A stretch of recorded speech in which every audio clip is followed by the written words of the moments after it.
창세기 1장 말씀이 되겠습니다. 창세기 1장 24절로 31절까지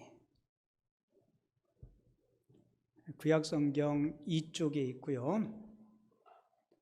우리 24절부터 31절까지 한 절씩 교독하도록 하겠습니다. 하나님이 이르시되 땅은 생물을 그 종류대로 내되 가축과 기는 것과 땅의 짐승을 종류대로 내라 하시니 그대로 되니라. 하나님이 땅의 짐승을 그 종류대로 가축을 그 종류대로 땅에 기는 모든 것을 그 종류대로 만드시니 하나님이 보시기에 좋았더라. 하나님이 이르시되 우리의 형상을 따라 우리의 모양대로 우리가 사람을 만들고 그들로 바다의 물고기와 하늘의 새와 가축과 온 땅과 땅에 기는 모든 것을 다스리게 하자 하시고 하나님이 자기 형상 곧 하나님의 형상대로 사람을 창조하시되 남자와 여자를 창조하시고 하나님이 그들에게 복을 주시며 하나님이 그들에게 이르시되 생육하고 번성하여 땅에 충만하라. 땅을 정복하라. 바다의 물고기와 하늘의 새와 땅에 움직이는 모든 생물을 다스리라 하시니라. 하나님이 이르시되 내가 온 지면에 씨 맺는 모든 채소와 씨 가진 열매 맺는 모든 나무를 너희에게 주노니 너희의 먹을거리가 되리라. 두 절은 같이 읽죠. 또 땅의 땅의 모든 짐승과 하늘의 모든 새와 생명이 있는 땅에 기는 모든 것에는 내가 모든 풀을 먹을거리로 주노라 하시니 그대로 되니라. 하나님이 지으신 그 모든 것을 보시니 보시기에 심히 좋았더라. 저녁이 되고 아침이 되니 이는 여섯째 날이니라. 아멘. 오늘 읽은 본문 말씀을 중심으로 해서 서로 다른 것은 아름다운 것이다 라는 제목으로 은혜를 나누겠습니다. 같이 볼게요. 서로 다른 것은 아름다운 것이다. 그 전통 한옥을 지을 때 쓰는 건축 기술 가운데 그랭이질이라고 있어요. 여러분들이 저 사진 보시면 울룩불룩한 주초에 이렇게 기둥을 세울 때 울룩불룩한 저 주춧돌에 맞춰서 저 나무 기둥을 깎습니다. 저도 저 모습 많이 봤는데 저는 저거 볼 때마다 이걸 어떻게 깎았을까 그 생각이 들어요. 판판한 주초 위에 그 나무를 반드시 잘라서 세우면 쉬울 텐데 왜 이렇게 힘들게 울퉁불퉁한 주초 위에 나무의 기둥을 세웠을까? 저 기법을 그랭이질이라고 한대요. 근데 그랭이질이 잘 된 기둥은 어떤 못이나 접착제를 사용하지 않아도 쉽게 넘어지지 않고 단단하고 곧곧하게 잘 세워져 있다고 합니다. 그리고 심지어 지진이 일어나도 쉽게 밀리지 않고 울퉁불퉁한 면의 기둥을 안전하게 잘 잡아주기 때문에 건물이 견고하게 잘 설 수 있다고 합니다.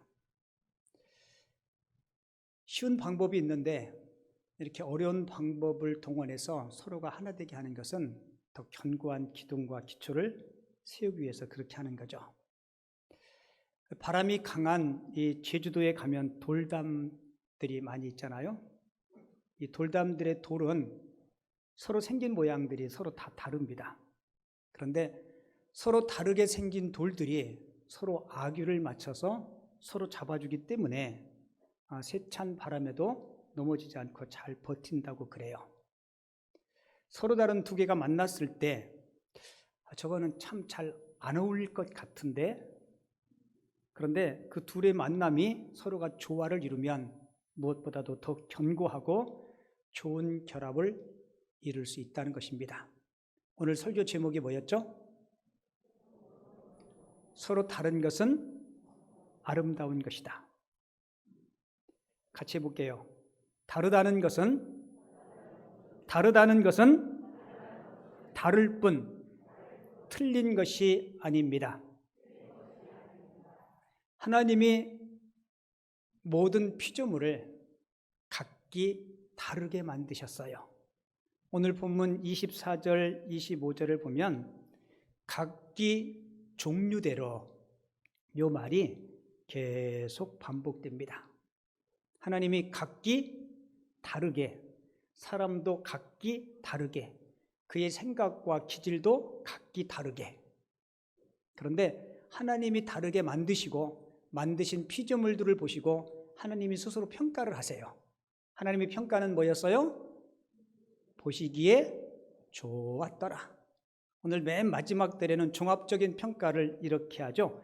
하나님이 지으신 모든 것을 보시니 보시기에 심히 좋았더라. 여러분, 한 그루의 나무의 유전자는 DNA는 똑같대요. 그런데 그 나무에 맺히는 잎사귀 있죠. 같은 나무에서 맺히는 잎사귀가 같은 게 단 한 개도 없다고 합니다. 한 줄기에서 맺히는 콩 있죠, 콩. 콩의 유전자, DNA는 똑같은데 똑같이 생긴 콩이 한 개도 없다고 합니다. 그리고 이 지구상에 70억이 넘는 인구 중에서 이 조망만한 얼굴, 똑같이 있을 건 있어요. 눈썹 2개, 눈 2개, 콧구멍은 몇 개 있어요? 2개, 입 하나, 귀 2개. 그리고 얼굴 면적이 그렇게 큰 것도 아니에요. 그냥 이해하고 들으세요. 대가리가 커봤자 자 거기서 거기잖아요, 그죠? 다 고기인데 똑같이 생긴 사람이 단 한 사람도 없어요. 왜요? 하나님이 그렇게 구별해서 다르게 시편 기자의 고백처럼 기묘하게 만들었습니다. 아마 인류 역사가 시작되는 지난 과거에 지구상에 태어났다가 이 세상을 떠난 그 많은 사람들 중에 저와 똑같은 사람은 없을 거예요. 앞으로 이 이후에 또 이 땅에 태어날 사람들 중에 저나 여러분들이나 똑같이 생긴 사람 또한 없을 겁니다. 왜 없어요? 하나님이 각기 다르게 만드셨기 때문에 그래요. 지금 제가 여러분들에게 말을 하고 있는데요. 이 말의 파장도 지구상의 70억 인구 중에 제 말이 파장과 똑같은 사람은 없다고 합니다. 여러분들이 손금도 그래요. 이 조그마한 손가락에 동글동글하게 생긴 원들이 있는데 그 몇 개 안 되는 건데 그것도 똑같은 사람이 없다 그래요. 자, 꼭 기억하세요. 다르다는 것은 틀린 것이 아니고 아름다운 것입니다. 다시 한번 말씀드릴게요. 다르다는 것은 틀린 것이 아니고 뭐하다고요? 아름다운 거예요. 근데 우리는 이 다름 때문에 관계 속에서 많은 어려움과 갈등을 경험합니다. 하나님이 세상을 조화롭게 만들고 서로 축복하게 하기 위해서 우리 각자 각자를 만들었어요. 우리 모두는 나 하나밖에 없습니다. 그렇게 하나님의 훌륭한 피조물로 우리를 만들어 주셨어요. 자, 그러면 하나님이 왜 똑같이 만들지 않고 왜 하나님은 각기 종류대로 창조하셨을까? 자, 그 첫 번째 이유는 우리 모두가 세상을 살아가면서 아름다움을 느끼도록 하기 위해서 우리를 각기 다르게, 다른 외모, 다른 생각, 다른 마음으로 우리를 그렇게 만들어 주셨어요. 여러분, 모두가 똑같으면 재미없겠죠? 이 땅의 모든 남자들이 저하고 똑같이 다 생겼으면 재미있을까요? 아마 헷갈리고 재미없을 거예요. 아무리 맛있는 음식도 그것만 주리장창 계속 먹으면 질리잖아요. 그래서 하나님은 모든 식물, 어류, 새, 동물, 사람들을 각기 종류대로 만들고 하나님 보시기 좋았더라고 이야기해요. 근데 사람이 타락하면서 하나님이 만드신 피조물들이 좋게 보이지 않기 시작한 거예요. 그런데 우리가 예수를 믿고 거듭나고 다시 하나님의 은혜를 체험하면 세상을 바라볼 때 세상이 춤을 추는 것처럼 아름답게 보이기 시작하죠. 그래서 예수 믿고 신앙생활하는 성도들이 밖에 야유회나 소풍을 가면 꼭 부르는 찬송가가 있어요. 무슨 찬송인지 아세요? 주 하나님 지으신 모든 세계, 그것도 있지만 그것보다 먼저 이거를 불러요. 참 아름다워라 주님의 세계는 저 솔로몬의 옷보다 더 고운 백합화. 뭐가요? 하나님이 지으신 피조물이 솔로몬이 입은 옷보다 더 고운 백합화라는 거예요. 주 찬송하는 듯 여기는 같이 불러볼게요. 주 찬송하는 듯 저 맑은 새소리 내 아버지의 지으신 그 솜씨. 저거하고 나하고 키가 안 맞아가지고 아주 배려버렸어. 자, 그러면 어떻게 해야 돼요? 오케이, 다시 하면 돼요. 어느 분이 그러더라고요. 다시가 뭐예요? 그랬더니 영산포 밑에 다시라는 마을이 있대요. 다시 하겠습니다. 전주 1절만 하겠습니다.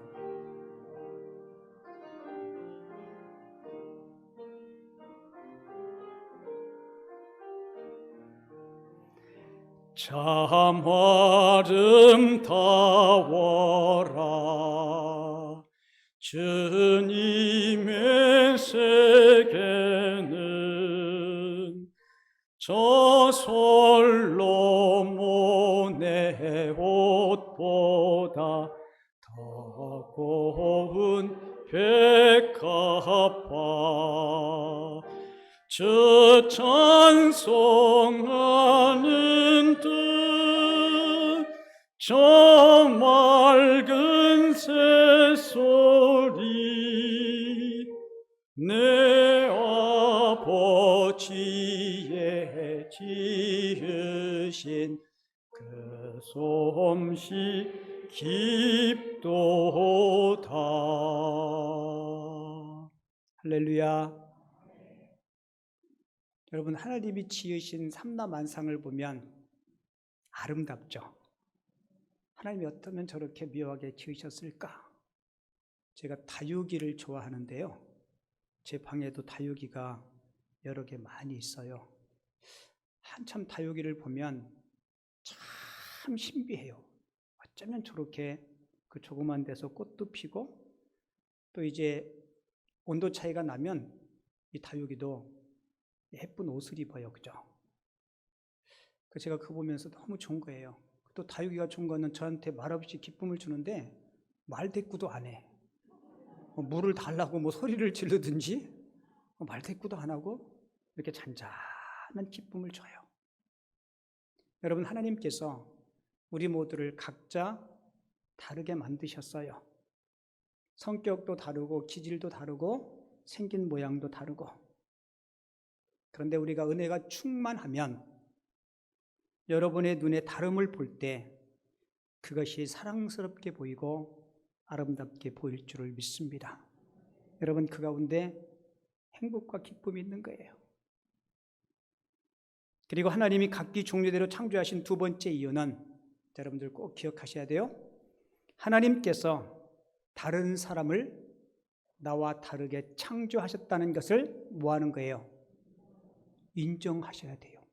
하나님이 그 사람을 나와 다르게 창조했는데 나와 다르다고 내가 편견을 갖고 그를 비판하든지 그를 멀리하든지 이러면 여러분 대단히 잘못된 거예요. 만약 내가 상대방을 있는 그대로 받아들이지 못하고 인정하지 않는다면 그것은 하나님의 창조를 인정하지 않고 무시하고 부정하는 결과가 된다는 거예요.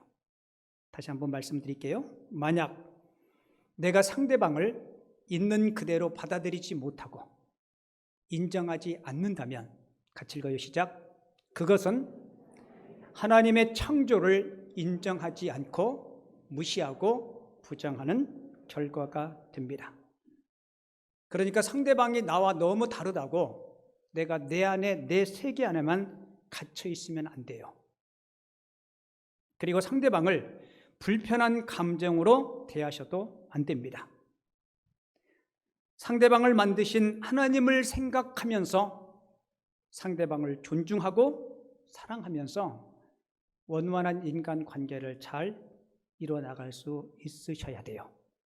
근데 우리는 우리 편견 때문에 누군가가 한번, 군대말로 이야기하면 한번 찍히면, 뭐하면?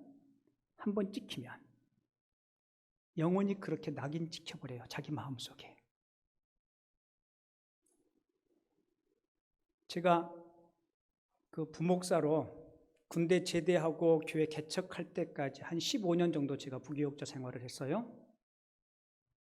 우리 유초등부도 하고 학생부도 하고 청년부도 하고 장년부도 하고 그냥 두루두루 다 다니면서 훈련받고 이렇게 했는데요.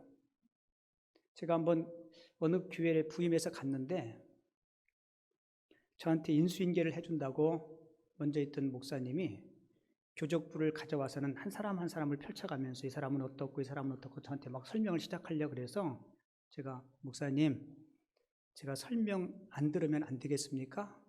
그냥 제가 신방하면서 하나씩 둘씩 파악하고 싶어요. 제가 왜 그렇게 이야기했을까요? 만약에 그 목사님이 목사님, 이 사람 있죠? 이 사람이라고 만약에 이야기하지 않고 이 인간 있죠? 만약에 제가 그렇게 설명을 들으면 저는 그분을 볼 때 어떻게 볼까요? 사람으로 안 보고 인간으로 볼 거예요.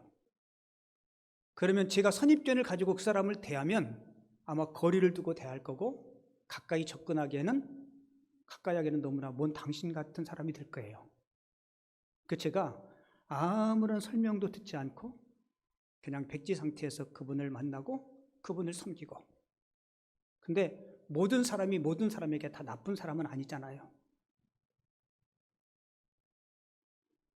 만약에 내가 상대방을 있는 그대로 받아들이지 않고 인정하지 않는다면 하나님이 창조를 인정하지 않고 무시하고 부정하는 결과라는 거예요. 솔직히 요즘 우리 사회에 가장 큰 문제가 양극화예요. 무조건 내 편 가르고 상대편은 좋은 모습들은 하나도 인정하지 않고 작은 꼬투리만 있으면 꼬투리 잡고 트집 잡고 문제를 불러일으키고. 한국이 낳은 세계적인 석학이라고 하는 이어령 박사님이 계세요. 그분이 지금은 돌아가셨는데요. 그분은 이런 우리 한국의 양극화 문제를 극복할 수 있는 그런 문화가 이미 우리에게는 있다라고 이야기해요. 그러면서 그분은 뭐라고 하냐면 한국의 문화를 설명하기 위해서 한국의 문화는 보자기 문화라고 설명합니다. 여러분 보자기 아시죠? 여기 제가 보자기 준비했거든요. 이게 보자기잖아요. 여러분 보자기는 어떤 형태로 어떤 내용물을 쌀지 보자기는 미리 정하지 않습니다. 하지만 어떤 것이든 모든 물건을 쌀 준비가 되어 있어요. 그렇죠? 컵도 쌀 수 있고 네모진 것도 쌀 수 있고 동그란 것도 쌀 수 있고 우리 어릴 적에는 책가방으로 메고 다니기도 하고 기가 싫으면 보자기로 머리를 쓰기도 하고. 우리의 문화가 이런 싸는 문화, 보듬는 문화, 보자기 문화였다는 거예요. 그런데 좋은 전통과 이 문화를 자꾸 서양 것들이 들어오면서 우리가 뺏기고 놓쳤다는 거예요. 그래서 그분이 설명하기를 우리가 아이를 키울 때 육아에 있어서도 서양 사람들은 유모차나 요람에 놓고 아이들을 돌보죠. 근데 우리 한국은 어때요?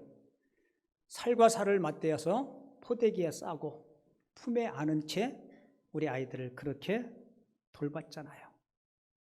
그러니까 이런 유모차나 어떤 요람 같은 상자가 아니라 포대기로 감싸고 안고 업어주는 그런 문화가 우리 문화였는데 꼭 어떤 물리적이나 형태로서가 아니라 그런 정서를 우리가 많이 놓쳤다는 거예요.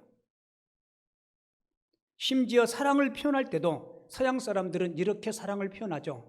나는 당신을 사랑합니다. I love you. 우리는 뭐라고 얘기해요? 너 사랑해 이렇게 이야기하지 않아요. 그냥 사랑해. 나와 너만을 지나치게 강조하지 않습니다. 그냥 사랑해라고 이야기해요. 그리고 위급한 상황이 처하면 서양 사람들은 헬프미, 나를 도와달라고, 한국 사람들은 뭐라고 이야기해요? 간단해요. 그냥 사람 살려달라고. 한국 사람은 그냥 사람 살려 외칩니다. 꼭 내가 아니라도 귀한 생명을 구해달라는 인류애적인 말들이 저 언어에 포함되어 있는 거예요. 여러분, 사람들요, 책가방 같은 사람이 있고 보자기 같은 사람이 있다 그래요. 여러분, 우리가 사람을 품는 일도 똑같은 것 같아요. 만약에 내가 네모 반듯한 서류 가방 같이 생겼다면 특이한 다른 모양은 담을 수 없을 겁니다. 그런데 보자기는 유연함과 따스함과 그리고 포용성이 있기 때문에 나하고 좀 다르더라도 싸매고 포용할 수 있어요. 혹시 여러분들이 이 설교를 들으면서 나의 사고는 이렇게 좀 끝맺음이 확실한, 그럼 나는 가방 같은 사고인데 그래도 염려할 거 없어요. 방법은 있습니다. 가방 크기를 넓히면 돼요. 이만하게. 그러면 뭐든지 담을 수 있잖아요. 여러분, 하나님께서 여러분들이 배우자가 되었든 가족이 되었든 교우가 되었든 나와 다름을 여러분들이 있는 모습 그대로 인정해 줄 수 있기를 바랍니다. 자, 오늘 설교 듣고 부부싸움 하다가 혹시 목사님 그랬잖아요. 나하고 다름을 인정하라고. 왜 다름을 인정하지 않냐고. 자, 꼭 기억하세요. 내 다름이 누군가를 힘들게 하고 누군가를 아프게 한다면 그 다름은 틀린 겁니다. 맞아요, 안 맞아요? 내 다름이 누군가를 힘들게 하고 누군가를 아프게 하다면 그 다름은 틀린 거예요. 그런데 우리는 자칫 잘못하면 내가 내 삶의 중심이 돼서 모든 사람을 내 틀 안에 맞추려고 그래요. 사랑하는 성도 여러분, 저도 여러분들도 우리 마음속에 유연함과 따스함과 포용성을 가지고 있는 사랑의 사람들 꼭 되어줄 수 있기를 주님의 이름으로 축원을 드립니다. 그리고 여러분들이 설교 중에 제일 좋아하는 단어가 이 단어 같아요.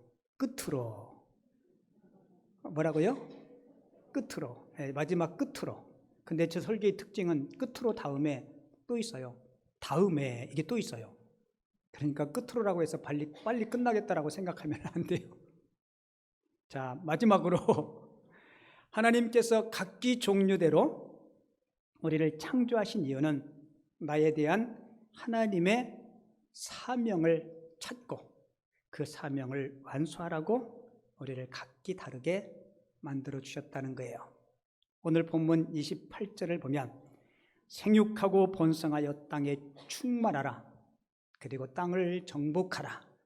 바다와 물고기와 하늘에 있는 새와 땅에 움직이는 모든 생물을 뭐라 그래요?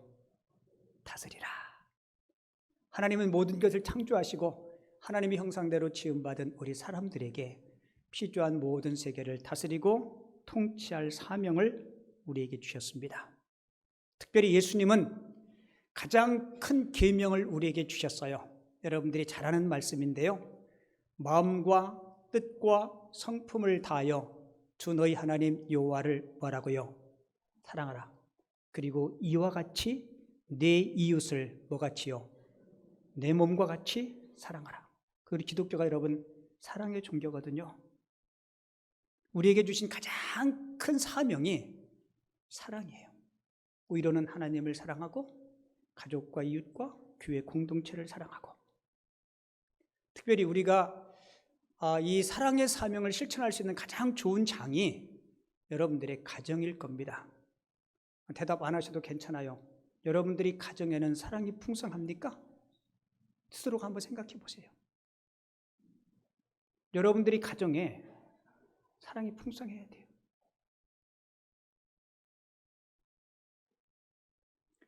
여러분, 하나님이 가정과 교회를 하나님이 친히 만드셨습니다.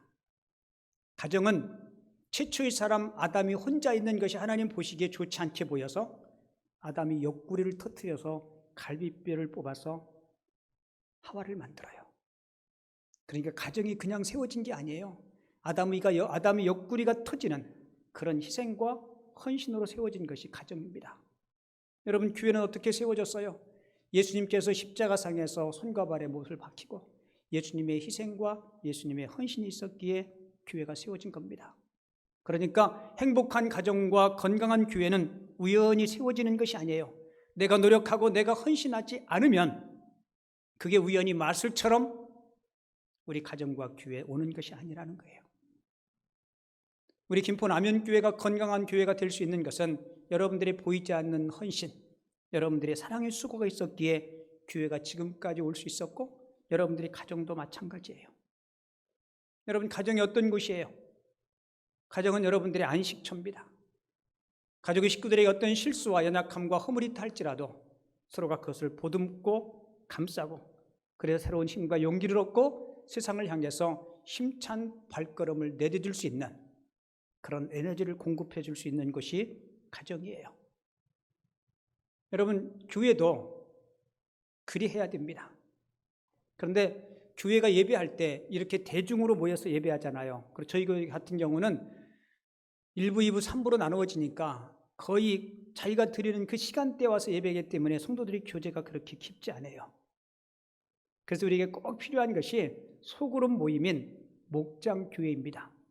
코로나 때문에 거의 3년 동안 모이지 못했어요. 이제 9월 15일부터 연합 목장으로 모이고 여러분들이 목장 예배를 본격적으로 시작할 텐데요. 여러분, 저는 목장도 가정과 같이 한 주 동안에 여러분들의 피로, 여러분들의 어떤 기도의 제목들, 연약함들 함께 나누고 함께 위로받고 그래서 그 목장 공동체를 통해서 우리 모든 성도님들이 신앙의 희로애락도 함께 나누고 또 그 목장 모임을 통해서 여러분들의 기쁨도 배가 되고 아픔이 반감되는 그런 은혜를 함께 누릴 수 있는 모임이 꼭 됐으면 좋겠습니다. 여러분들이 시간 내셔서 일주일에 한 번씩 모이는 목장 모임에 꼭 같이 참여해 주시기를 주님의 이름으로 부탁을 드립니다. 그래서 목장 모임이 여러분들의 허물과 연약함들이 덮어지고 또 치유될 수 있는 그런 공동체가 됐으면 좋겠어요. 이철환 씨라고 칼럼을 잘 쓰는 분인데요. 이분이 쓴 글 가운데 좋은 글이 있어서 여러분들에게 하나 소개해드리고 오늘 설교를 마칠게요. 제목이 곰보빵이라는 제목의 시인데요. 제가 그대로 읽어드릴게요. 곰보빵 너는 아니, 너의 이름 때문에 상처받은 아이가 있다는 거. 못된 사람들이 아이의 아빠를 곰보라고 불렀어. 혹시 여러분들 곰보 모르는 분 계신가요? 옛날에 질병 때문에 얼굴에 이렇게 쫌쫌쫌 생기는 그런 흉터가 생긴 사람들을 흔히 곰보라고 그렇게 불렀잖아요.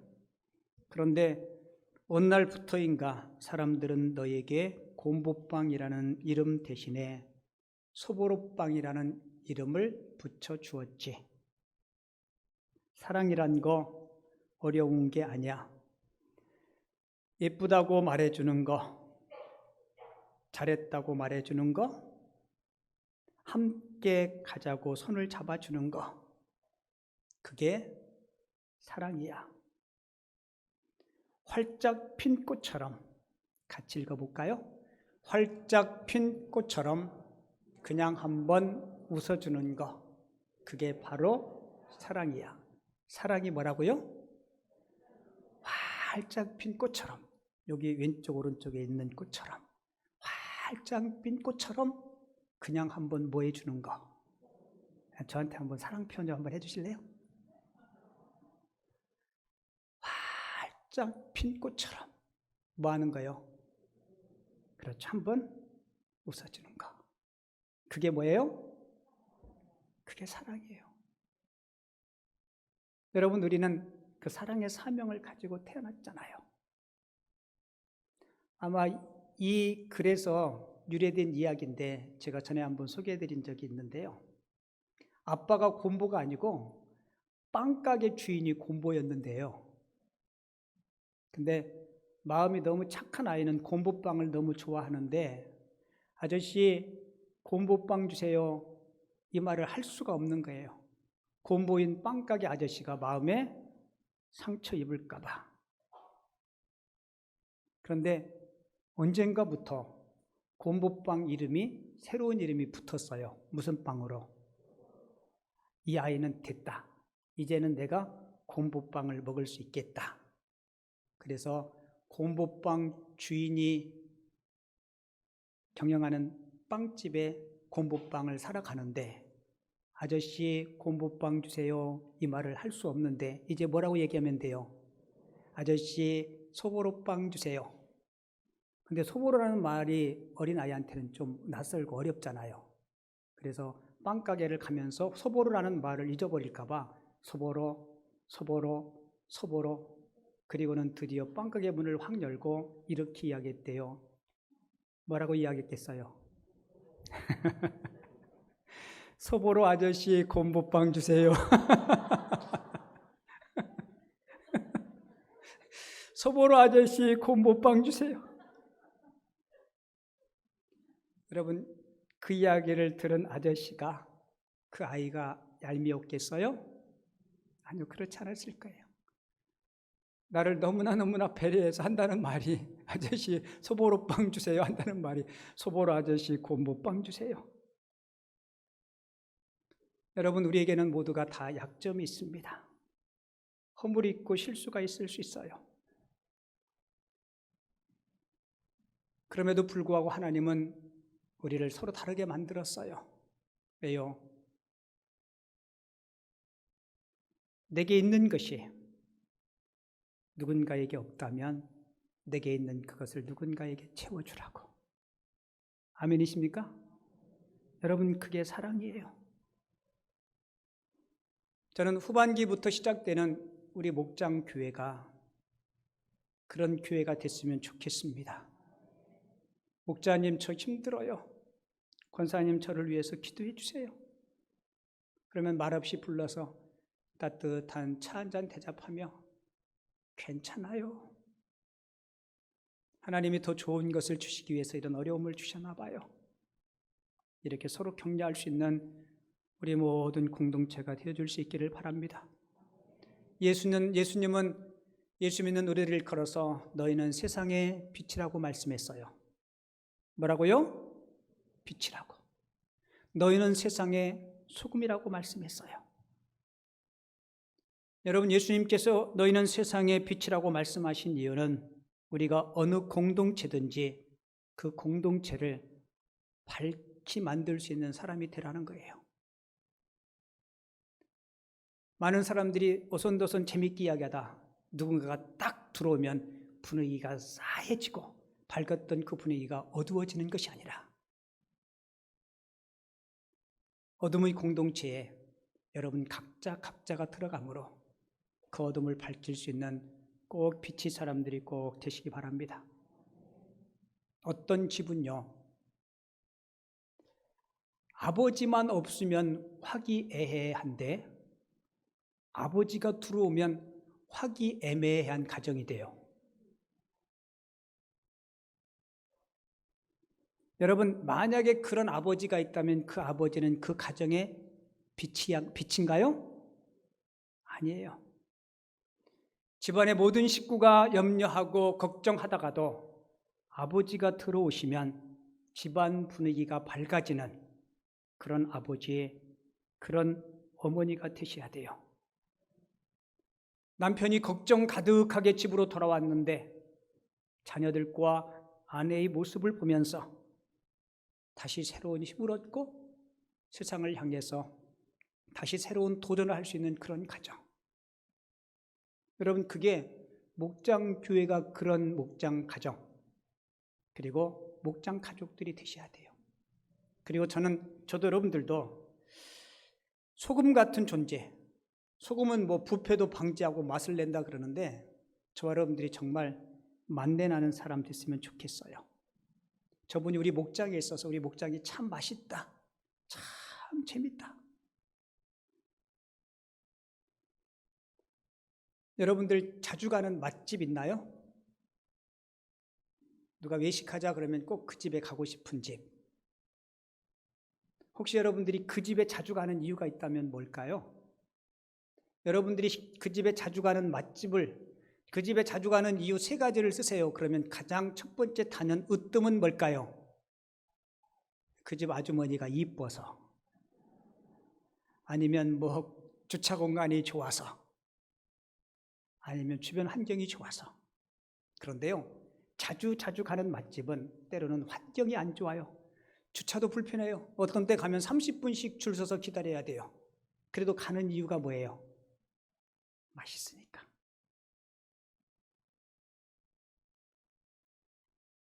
저도 여러분들도 누군가에게 맛있는 사람이 됐으면 좋겠습니다. 그리고 밝은 사람이 됐으면 좋겠어요.